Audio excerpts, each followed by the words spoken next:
आगे बढ़ेंगे और खबर शामिल करेंगे हमारे divisional bureau chief Mohammad Waqas की रिपोर्ट के मुताबिक, जहां पर डिप्टी कमिश्नर ने बारदाने की तकसीम के हवाले से बात की। Additional deputy commissioner revenue Mohammad Tayyab Khan ने कहा है कि गंदम की शफाफ खरीदारी और बारदाने की मुनसिफाना तकसीम को हर सूरत यकीनी बनाया जाएगा।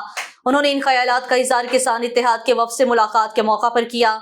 इजलास में एसपी इन्वेस्टिगेशन मोहम्मद फारूक कामियाना ने भी शिरकत की। इस मौका पर किसान इत्तेहाद के रहनुमाओं ने बारदाना का कोटा बढ़ाने की तजवीज़ दी, जिस पर additional deputy commissioner revenue Mohammad Tayyab Khan ने कहा है कि वज़ीर आज़म पाकिस्तान के ऐलान के बाद पास्को की तरफ से मज़ीद बारदाने के हसूल के लिए डिमांड भेज दी गई है। इंशाअल्लाह जल्द काश्तकारों की बारदाना की फ्राहमी बेहतर होगी। इसके अलावा हुकूमत पंजाब की तरफ से गंदम खरीदारी के हवाले से नई पॉलिसी जल्द मुतवक्के है, जिसके मुताबिक तहसील विहाड़ी में बारदाना की फ्राहमी और गंदम खरीदारी का आगाज कर दिया जाएगा। ज़िला इंतजामिया की तरफ से गंदम खरीदारी के लिए तमाम इंतजामात मुकम्मल हैं।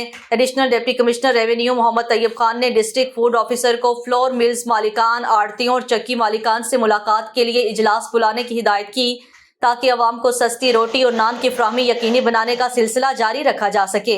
इस मौका पर assistant commissioner Vehari doctor Ayesha Khan, assistant commissioner Burewala Abdul Basit Siddiqui, assistant commissioner Mailsi Tariq Mahmood, DSP Rubina Abbas, zonal head PASSCO Rao Akram, DPM PASSCO Tariq Mahmood, deputy director ज़राअत Rana Mohammad Arif, FC Asad Mehdi, CSO Rana Saqib Nazir, Nizamullah, Rao Mushtaq, Mohammad Akram Kamo, Malik Azmatullah Khan, Ejaz Akbar Hanjra, Shoaib Khan, Rana AD Sharif, Mohammad Adnan Rafiq, Ghulam Mustafa और दीगर किसानों इत्तेहाद के अहदेदारान और रहनुमा मौजूद थे।